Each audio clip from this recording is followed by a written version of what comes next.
we can be mindful of everybody's time. Sure. I'll be happy to do that, Dean, and thanks for letting me introduce our guest speakers today. And I probably want to say first and foremost, I'm sorry that Terrence couldn't be here to do this. You get the JV, so to speak, in me. And but I am grateful to be here. I want to thank Dean and his staff for putting these events together. I've been on several of them on prior Thursdays.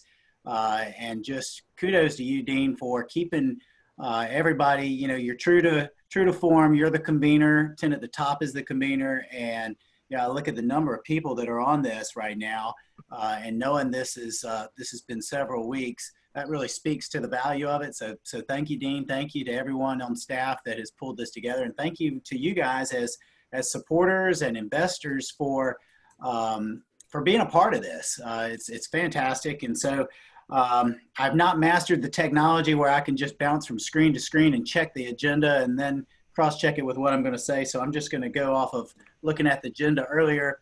And I know that we have two speakers that are going to join us. And then afterwards, we're going to get through some agenda items. So what I will do by way of getting us started is I will introduce our first speaker. I'm so happy to introduce Liz Seman to everyone here today. Liz Seman wears a ton of hats, two primarily. She is the Greenville County Councilwoman for District 24, my district. So a personal thank you to Liz for what she does for our county and for my district as well. I know that she does a great job because I have been in some council meetings. And so I am grateful to Liz for her voice of reason and her calming influence on her progressive influence on the council member group as a whole. So I've seen that in action. I know she does a great job. And I know that Greenville is a big beneficiary of that. Her day job is she is the Chief of Staff Liaison to the Board of Trustees at my alma mater, Furman University. So Liz, I feel like you are just doing tons of stuff for me. We have all these connections, and so I'm grateful for your role there as well. You have a deep background in nonprofit world with leadership roles in American Red Cross and Meals on Wheels. And for those of you that follow Liz on any kind of social media right now, you know that she is a very accomplished ballroom competitive dancer, and that's been fun to follow as well. So Liz, thank you for being a part of our hour, and happy to kick it off to you. Great. David, thank you so much, and Dean and everyone. And I'll say probably in all of this, ballroom is something I have missed terribly, and I'm very anxious to get back on the dance floor. But appreciate all of you on the call today and everything that our entire upstate region is doing, really thinking about the health and safety of our region, but also how do we put ourselves in the best position to recover quickly and for the long run. Today I'm going to touch on three things. One, and as David mentioned, wearing multiple hats, I'm going to start talking a little bit about what's happening up at Furman. And then I want to share with you a little bit about the Business Recovery Task Force that I have the good fortune to be a part of. And then I'll also touch a little bit about the county and what's going on there. So first, let me start with Furman. And, like colleges and universities across the country, and really similar to what we heard from Clemson on an earlier call, COVID-19 has really made an impact on Furman.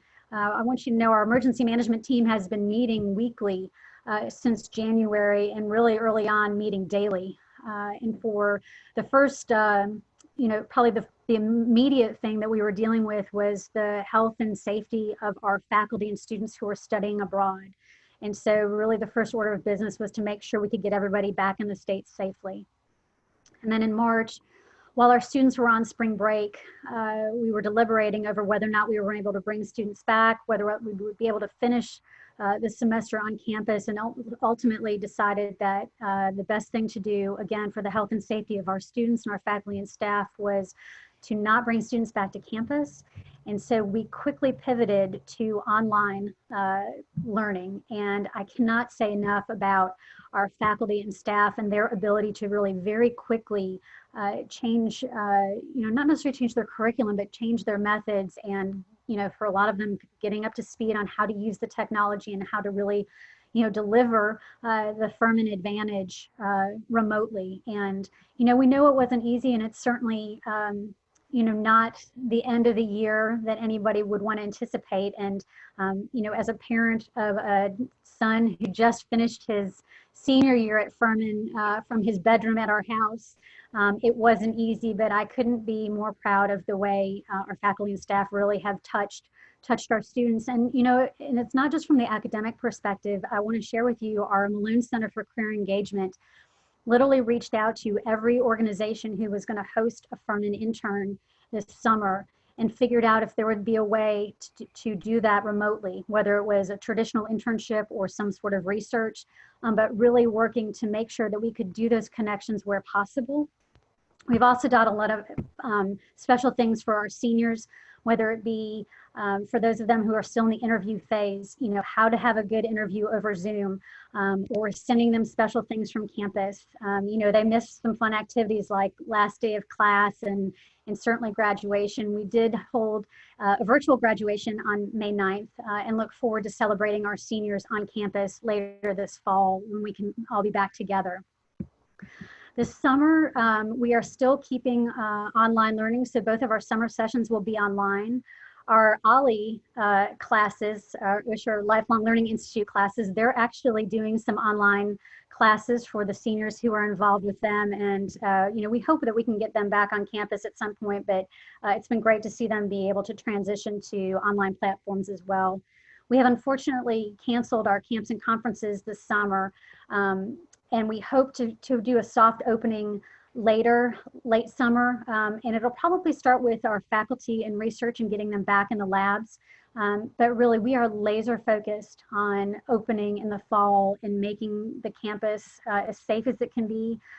And, we're also preparing. I mean, if we are not able to open the way we want to open, we are prepared to continue to do online or some kind of blend. But the essence of the Furman Advantage and the essence of what you get at Furman is the residential experience. And so we want to bring our students back. We want to be back all together, but we want to do so in the safest way possible. And so, again, like many higher education institutions across the country, just making plans to make sure that we can do that. And also knowing that, there is a chance that, that the virus comes back and we need to prepare for that. And how can we quarantine and keep kids safe and our faculty safe? So all of that is still ongoing. Our emergency management team continues to meet twice a week.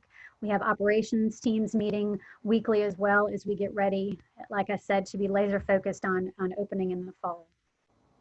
I also do want to share that we have been doing some additional support for our students through philanthropy, many of whom, had needs, certainly being at Furman, but then, with the situation of having to go home and maybe not able to work the way they were going to, or not having access to Wi-Fi.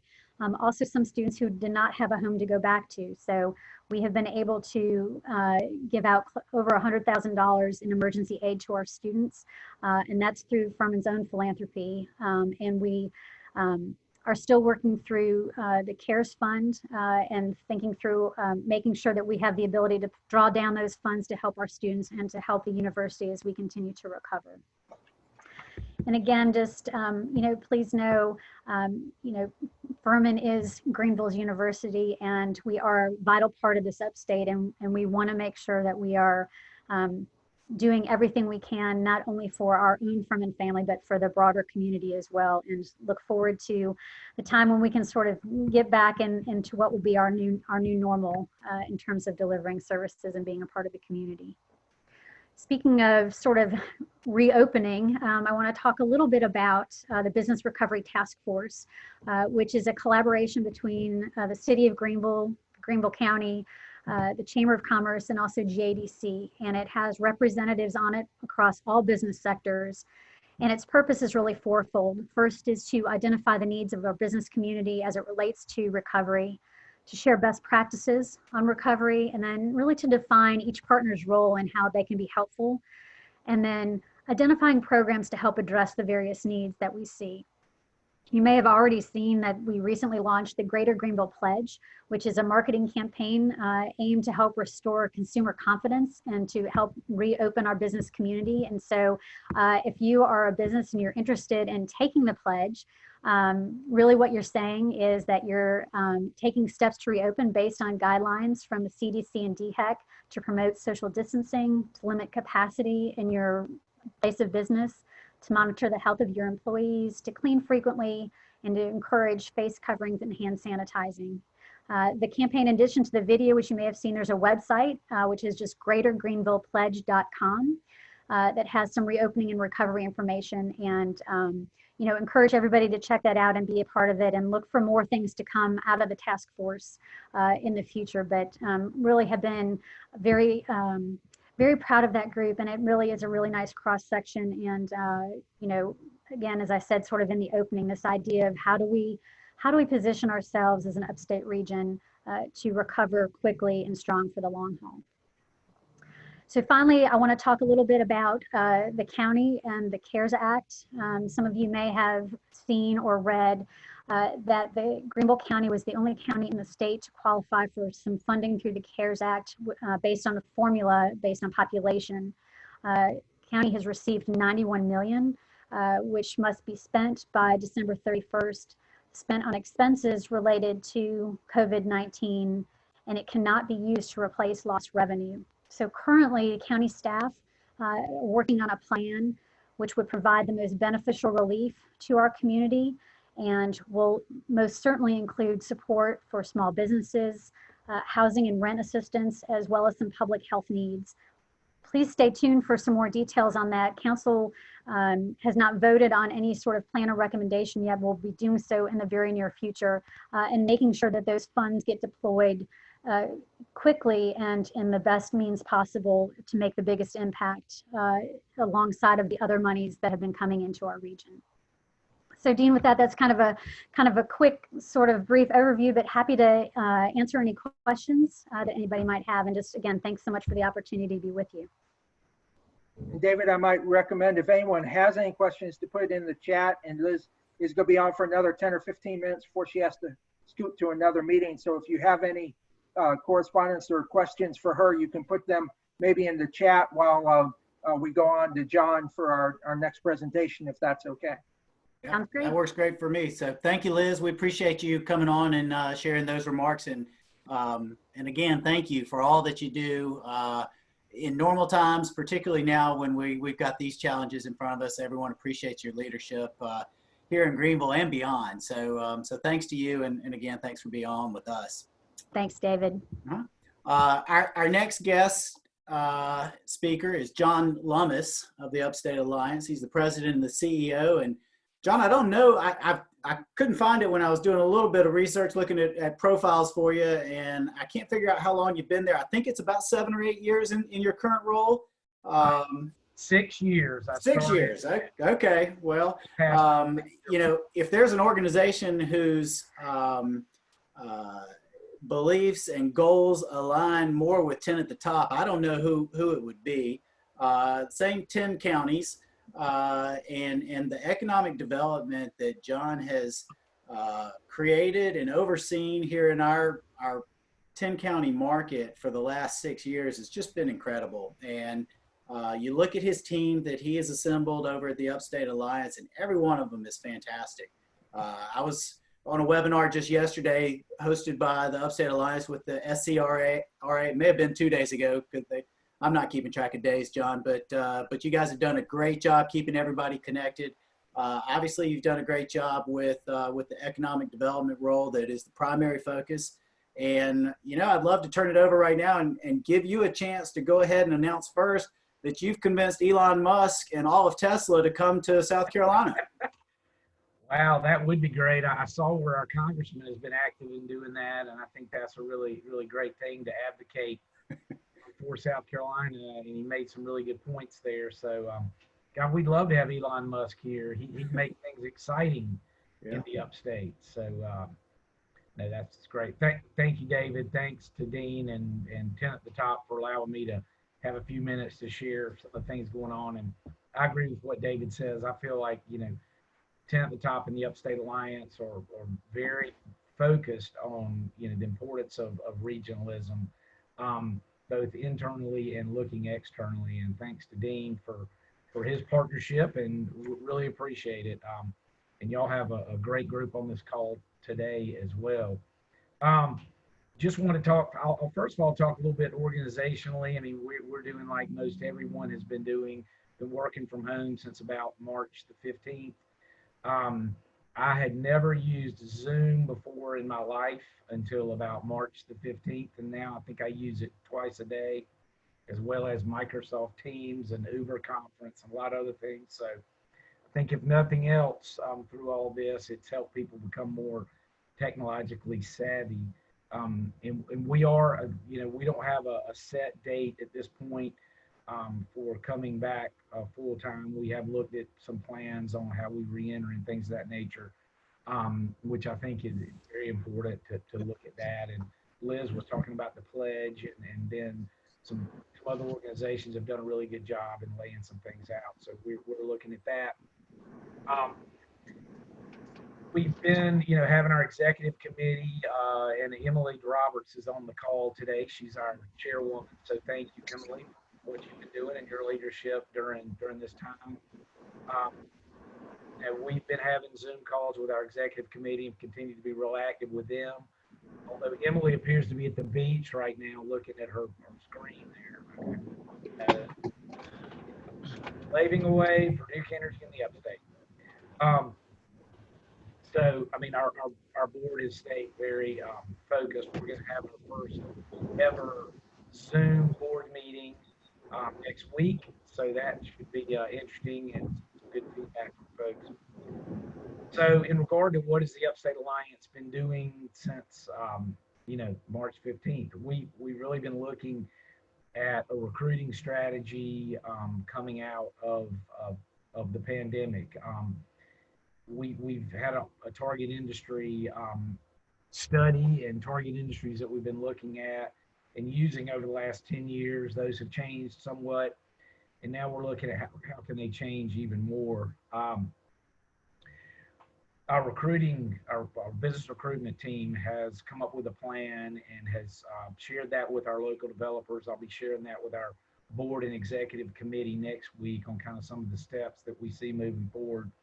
And I won't bore you with all of the specifics of that, but I think, as most everybody knows, number one, we're a manufacturing region. We have a diverse manufacturing economy, and we're going to really do pretty well out of this whole thing, is my opinion, that the companies are going to be looking to onshore.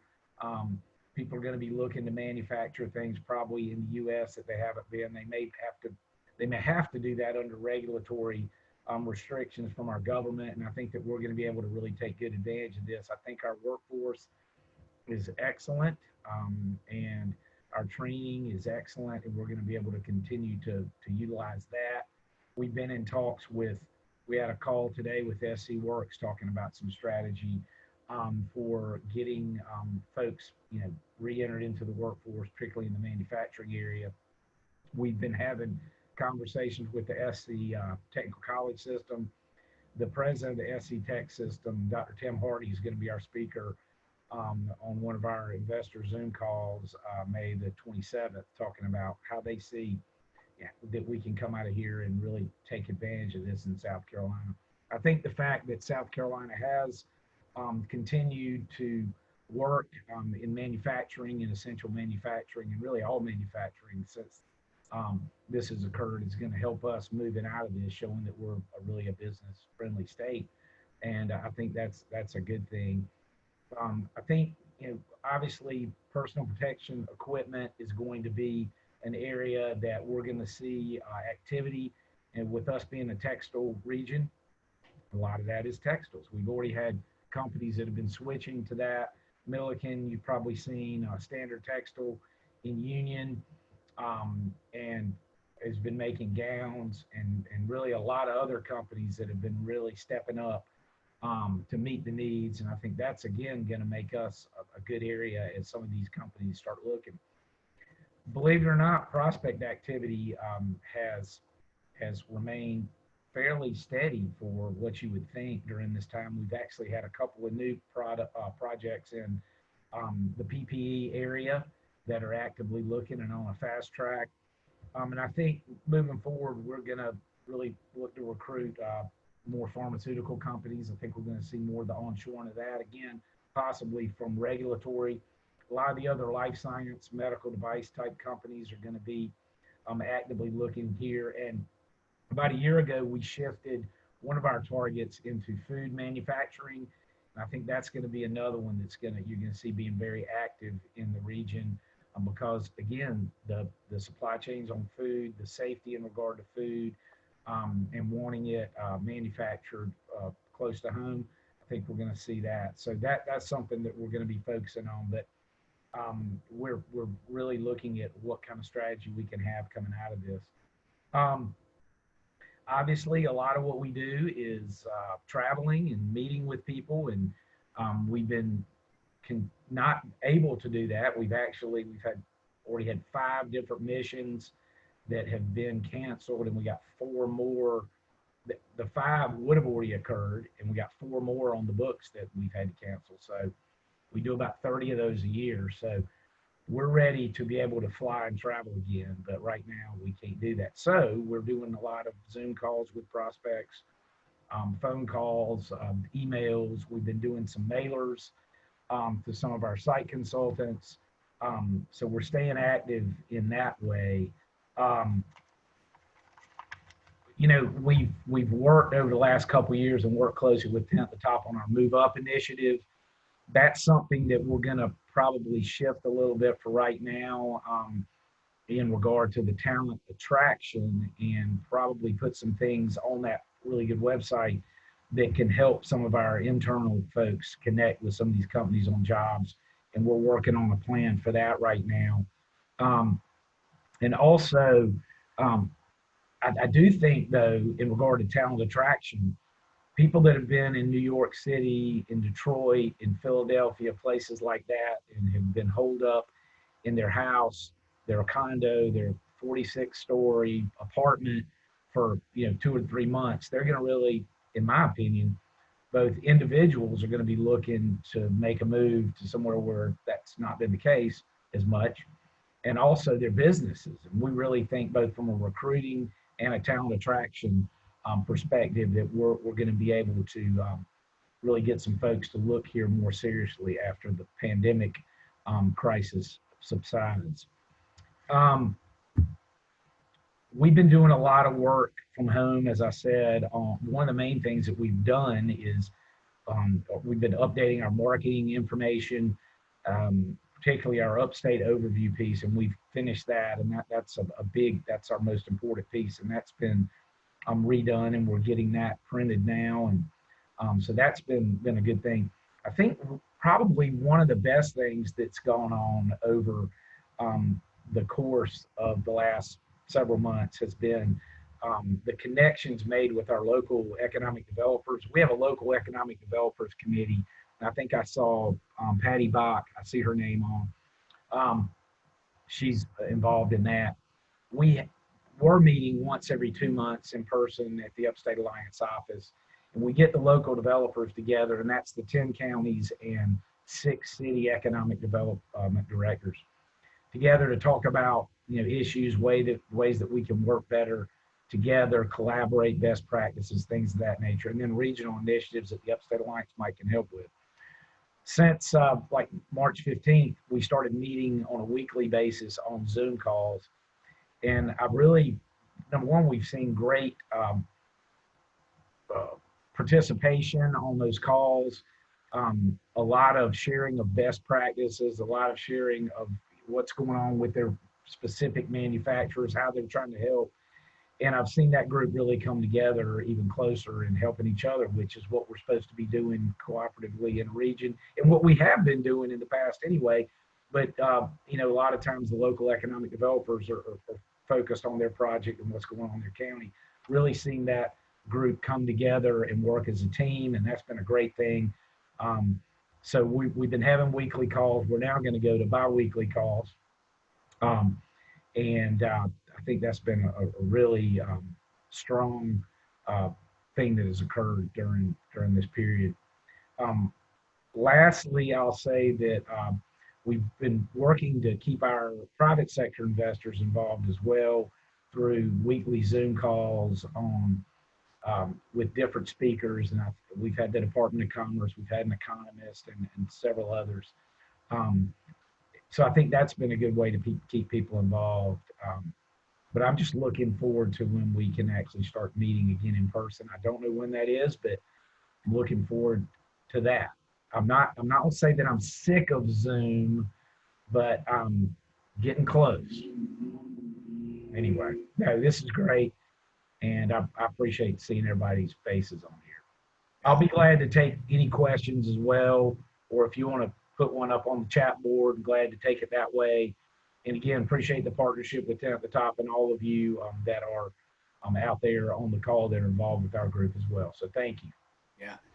John, I want to echo some of your sentiments. I think the Upstate is really well positioned on several of the things that you mentioned. I mean, you talked about the folks in New York City who are, maybe rethinking this life of density and riding a subway every day, and now they're realizing they can work remotely, and now that opens up the whole world to where they choose to work from. And if you're an employer and you're courting good talent and you're going to allow that flexibility, there's no reason that you have to have 100,000 square feet in downtown Manhattan to operate your business. It may be 20,000 feet in Manhattan, and then the rest of your team is in different areas and working remotely. And the Upstate just is so well positioned for that. You referenced supply chain changes. Yeah. The transportation and logistics that the Upstate experience on such a positive way here. I think there's so much opportunity for that. I know, our counterpart, our friends in Spartanburg on the commercial real estate side are just as busy as they've been. And that's fantastic. I see Patty on here, and I think I saw Alan on the other screen. So you guys keep doing what you do so well. And, I'll open it up to anybody, but I also want to say thanks, John, to you as well for everything that you're doing during this weird time. I'll say it, I'm sick of Zoom, so I know you're close to it, but I'm there. But thank you very much for being a part of this one. Thank you, David. Thanks again for having me today. Well, and John, a couple of things. One, Josh Fowler says it's okay to be sick of Zoom too. And then no surprise, we got a question about Tesla. I know that's a new thing, but when you gonna get them here? Come on. What have we been doing sitting around? Yeah, I mean, they should be opening next week. I totally agree. One thing that is hard to get, those people may talk about wanting to leave California, but it's hard to get them out of California. But I think that now we may have a crack in the dam. I mean, you can go talk to those people. I've been there so many times. And they say, yeah, I really want to, leave. I have to do this. But then they look around and they don't ever do it. I think now's the time that we can really start hitting up some of those California companies and getting even more successful in bringing some of them over here. I don't know in regard to Tesla, I would love to have them here. We obviously are the automotive center of the United States, if not the world now. And I don't think where he is probably the best place to manufacture cars. I think our South Carolina Department of Commerce is pursuing that, and I'd love to have them in South Carolina. Right on. I think I got another question.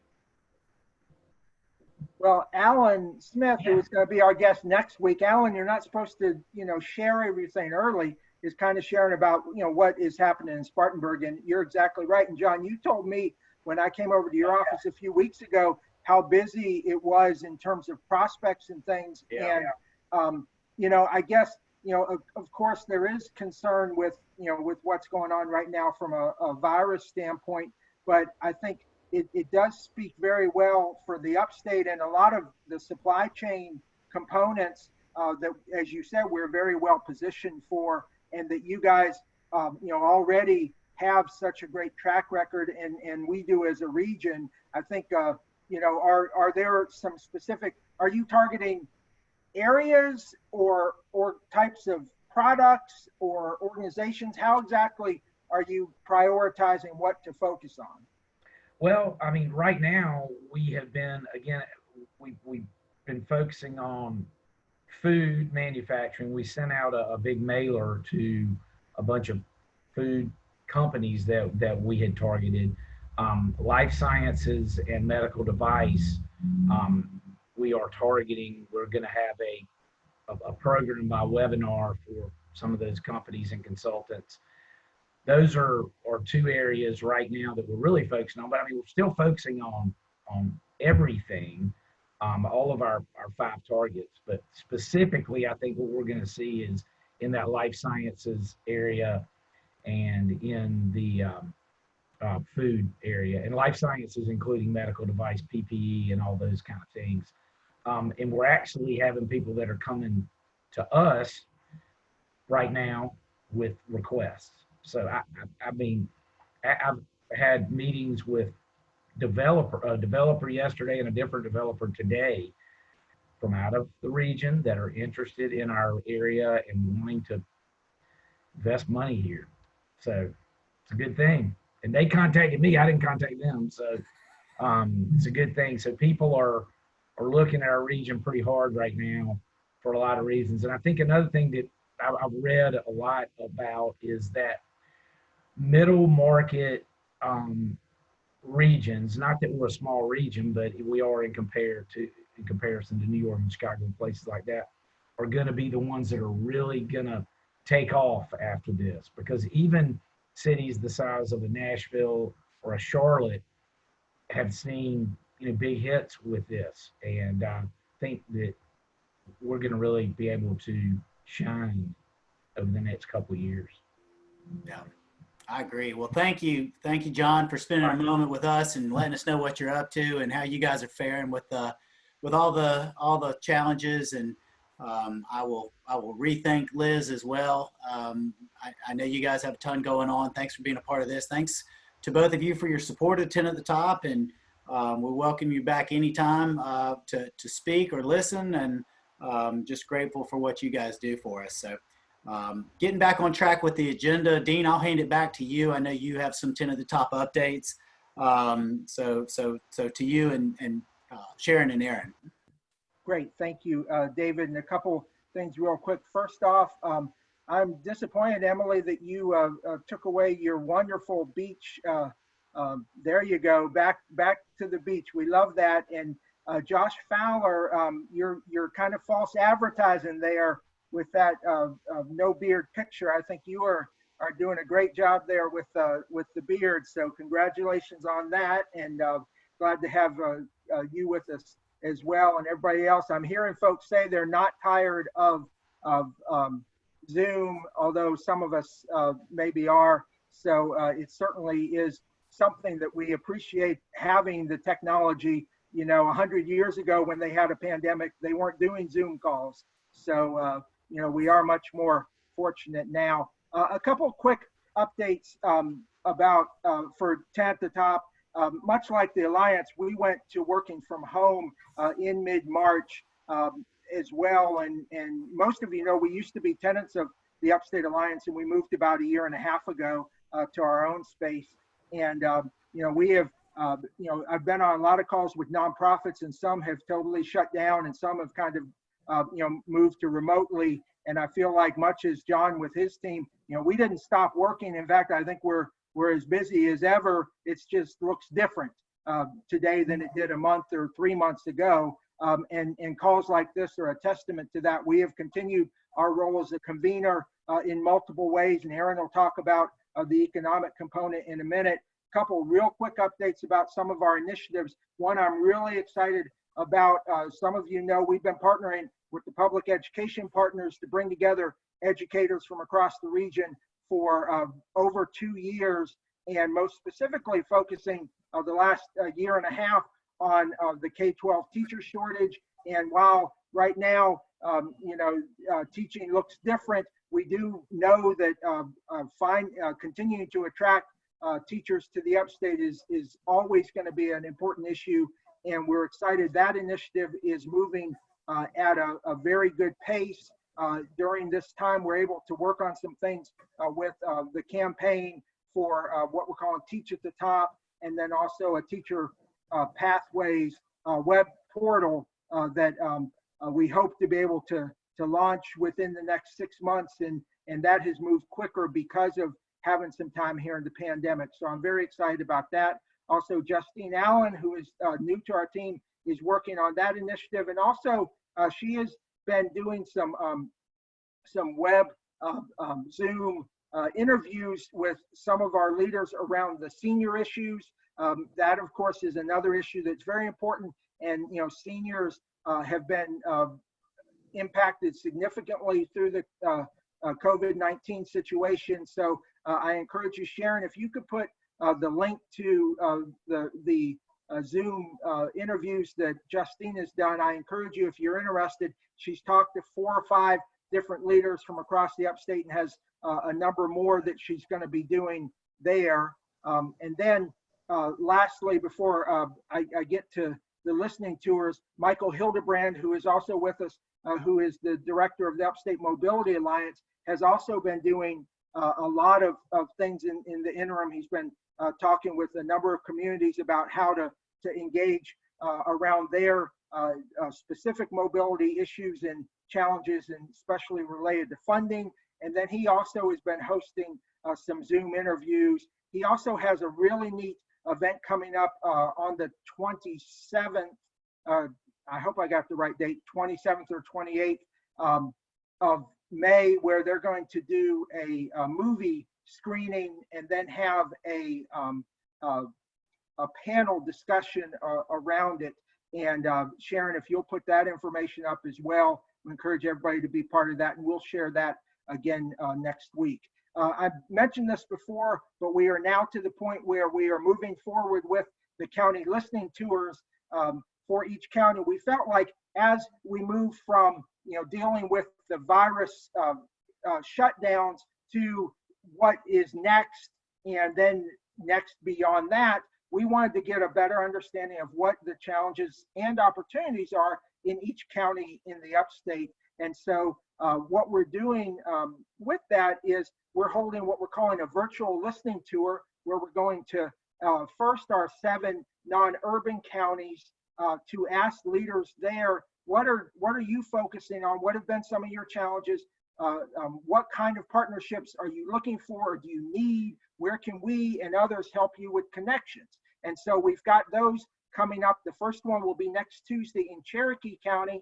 Then we have several others that are already coordinated. Sharon is going to post those dates for you as well. And while we will be spending most of those sessions asking leaders in that individual county, I want to invite and encourage any of you to be part of those, because I feel like one of the things that's going to be really important long term is relationships amongst folks from different communities. And so by hearing what the challenges are in the different counties and being part of those, I hope then you'll take, if there is something you're working on in your organization or your business where you can support or be a partner with those communities to build those relationships. So if you're available and interested, I encourage anyone to be part of those calls. We'll have a specific script of questions, but then we'll have hopefully some time for some other dialogue as well. So Sharon's got those coming up, the dates in the chat if you want to look at those. With that, I'm going to turn it over. Oh, I got one more thing. I apologize. The Elevate Upstate grants that Phil Hughes does every year, we have an update on that. Phil, even though the 2 grant winners from this past year are not able to hold their events in 2020, Phil has agreed that he will still fund them with the second half of their grant that will be received for their events. Both have told me they are scheduled for 2021. So we're excited about that in Powdersville and also in Lawrence. So those will happen. We have put on hold the application process for this next cycle. Typically comes on June 1st, but we're putting that on hold right now, and we'll look and see where that goes in the future.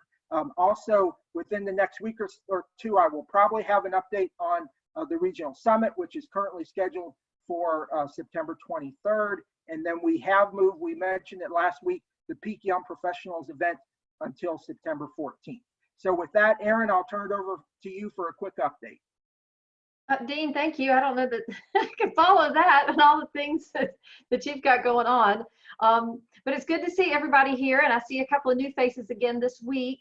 I facilitate the Upstate Entrepreneur Ecosystem, and as some of you may know, we have been having a webinar every week to provide information and knowledge to our entrepreneur support providers so they can then take it and carry it out to the entrepreneurs that they serve in their communities. Well, our wrap-up webinar or session was this past Tuesday, and we discussed, it was a roundtable discussion, and we talked about, of course, as we all know, so many of our companies here in the Upstate have done an exceptional job of getting the funding and the support they need, but also pivoting or shifting so that they can continue to be viable in the circumstances that we're in right now. But what we focused on was what's happening to those companies who are struggling and why were they struggling.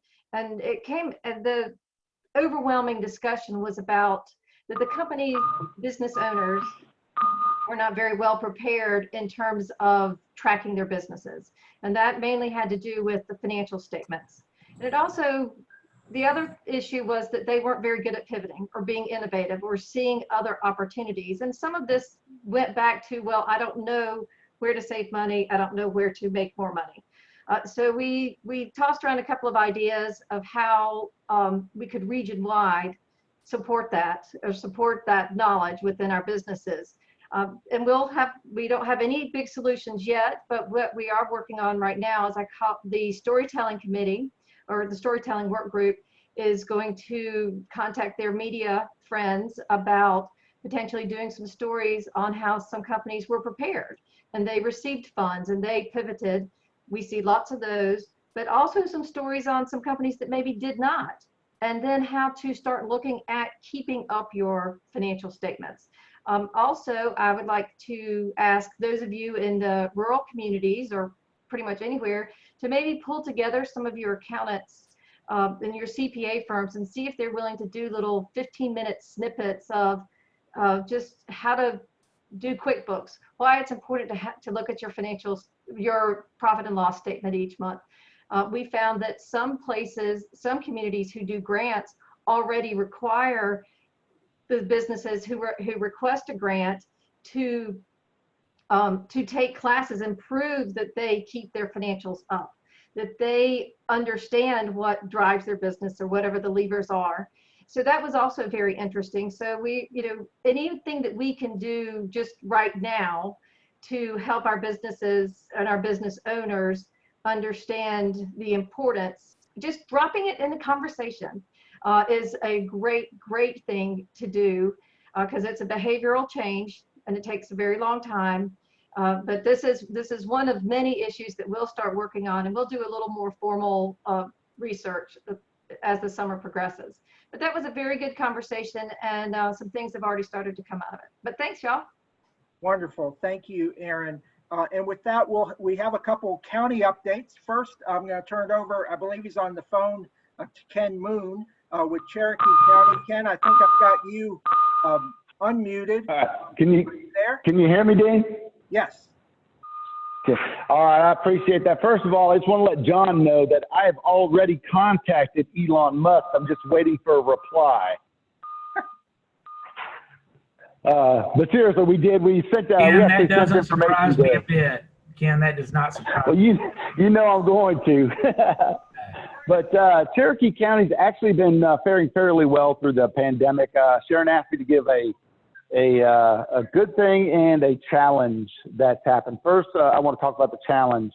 The challenge that we had in Cherokee County, we have about 69 industrial companies that we talk to regularly. Well, the challenge was that as soon as this started, I reached out to them, and all 69 decided to reply to me with requests for one thing or another.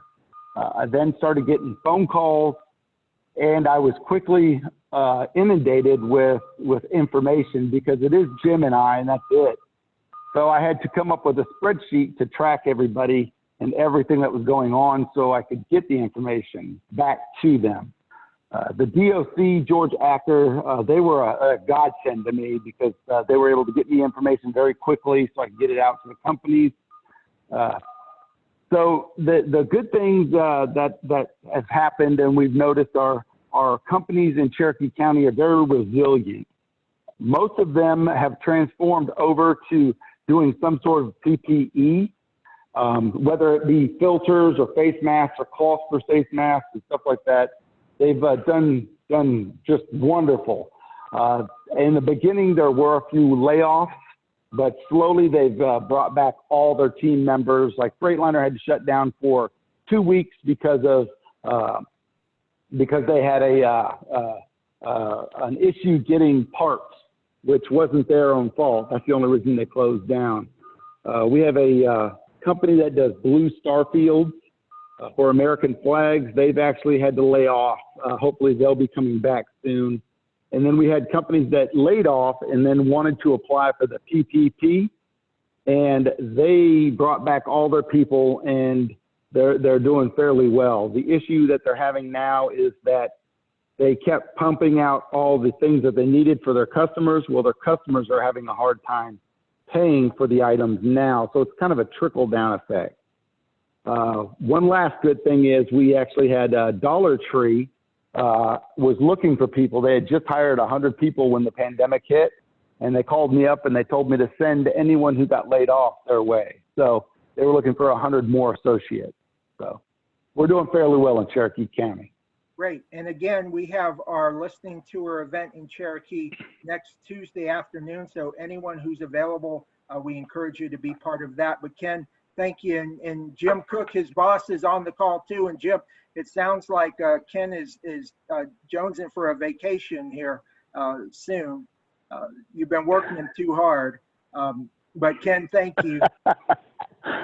Thanks, Dean. Appreciate it. Sure, Jim will get right on that vacation for you. Yeah, I'm sure. All right. Next, we have David Doherty, who is with the Greenwood Chamber of Commerce. And David, appreciate you being with us. And if you can give us an update from Greenwood.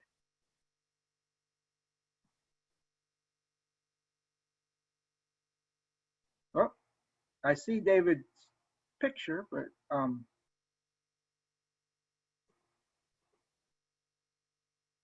right, I don't know what happened with David. We will pivot as President Davis from Furman put in her wonderful article this morning about pivoting. And I'm going to ask Patty Bach to join us. If I can unmute Patty, or Justine, can you unmute? There we go. Patty, I know you were driving, but hopefully you're in a safe place and able to give us an update from Spartanburg. Hi, can you guys hear me? Yes. I'm in Santa Fe, as in my car right now. And so I'm not gonna, because I'm low on power, I'm not gonna turn my video on. And let me see if I can turn I'm not gonna turn my speaker off. Anyways, you asked me to just share some things about what's going on in the city, some of our challenges, and I'll run through a few things.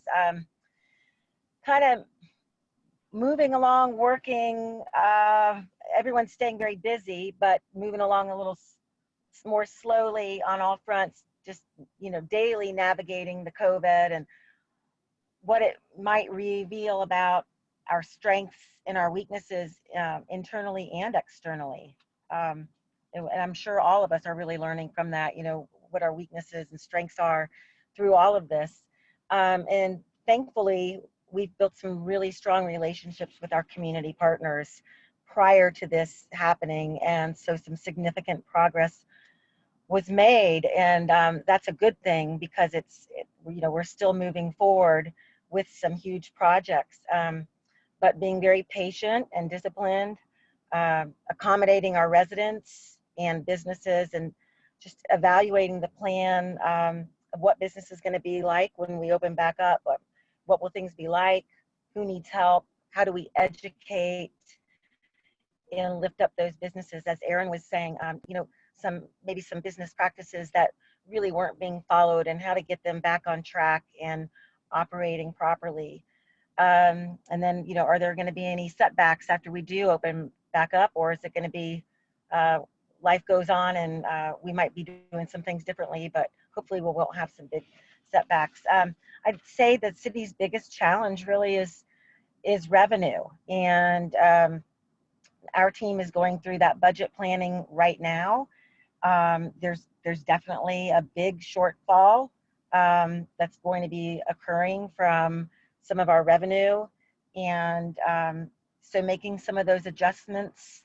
You know, is it just going to be 1 year of concern, or are those shortfalls going to linger a little bit longer? And I really give a lot of credit to Chris Stray, our city manager, and everyone on the team that is working on that, because you know, it's very, very difficult, and we are just uncertainty there.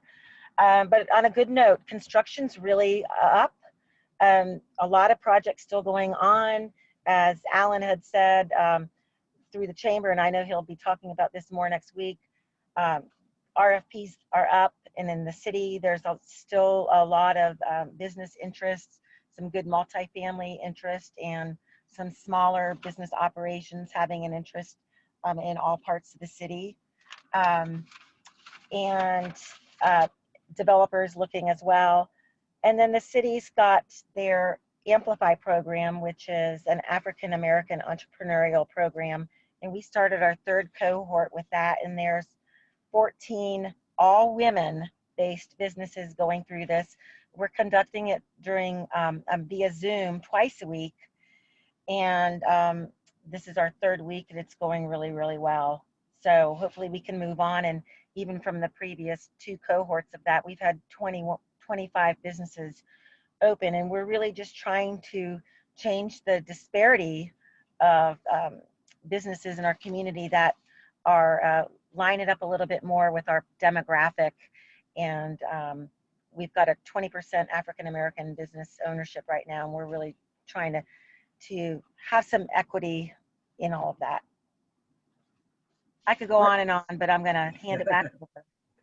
Great, thank you, Patty. And as was said, Alan Smith will be on next week, talk a little bit more holistically about Spartanburg. But I think, and we've got a number of city and county folks on who probably will echo what Patty said about the concerns related to finances and a potential funding gap. So that will certainly be something everyone is trying to deal with over the coming months. With that, I am going to turn it over to David Doherty. I think David is on the phone. David, can you hear me? Yes, sir. I can hear you. Am I coming through now? You are. Appreciate you being with us and sharing a quick update. All right, very good. The Greenwood Chamber is continuing its collaboration with the city, the county, the Uptown Greenwood Development Corporation in assessing what the needs are of the small business owners. What seems to be coming back are ways to drive customers to their door front. It's coming back very slowly, so they're asking for advertising, and we're going to be working on that. We're providing to the small business community next week a 45-minute seminar with the Jackson Lewis law firm on employment law and workforce considerations for bringing people back. We've have developed a very close working relationship with the SBDC in terms of helping them push out their resources and also convening connections with the small business community and the SBDC. We have seen several manufacturers in this area have shifted their production to supply PPE. Several weeks back, there was a call from the nonprofit community. Everyone was needing face masks, and through the cooperation with our Greenwood County Community Foundation, we purchased, at least 1,000 masks and have distributed that to the nonprofit community, all at no cost to them. We are working on adapting a comprehensive playbook that has been developed within the chamber circles reconvene business and bringing people back in is a compilation of best practices, and I hope to be pushing that out to the community by the end of next week.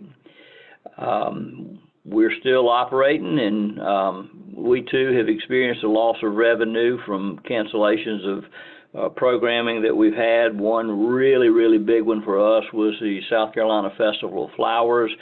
That will not be taking place this year, and we're figuring out how we're going to recover from that and make it a bigger and better event next year.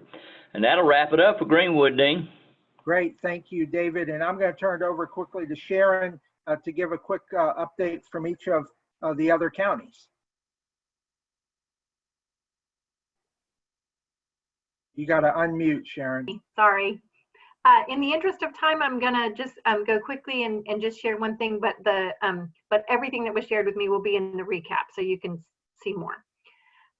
So from Tim Hall in the city of Abbeville, one of their local businesses has begun a campaign to raise funds to promote all 3 county high school 2020 seniors with individual banners to be displayed in Calhoun Falls, Due West, and Abbeville. Terrence Roberts, mayor of Anderson, who's not with us today, he said that we ramped up for a surge that didn't end up happening to the degree we prepared, which was good. It forced us to continue breaking down silos and work together.